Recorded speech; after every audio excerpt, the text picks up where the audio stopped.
Do you know many people are having trouble with rattling noises in their Toyota Prius after using snow chains? Don't worry.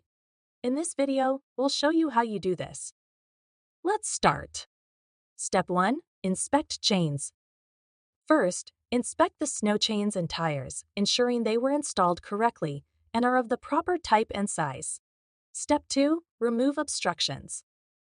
Check the left side of your vehicle for any physical obstructions or debris that may have gotten lodged during the trip. Step 3. Listen suspensions.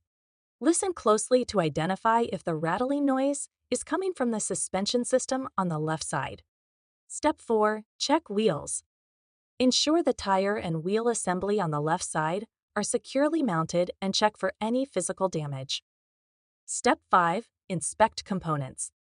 Inspect the area around the left front tire for any loose components in the brake system and suspension parts. By following these steps, you should be able to identify and fix the rattling noise in your Toyota Prius. Still need help? Visit our website for the complete manual.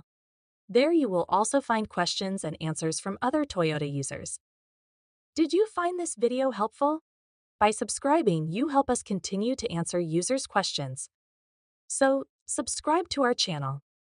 Thanks for watching, and see you in the next video.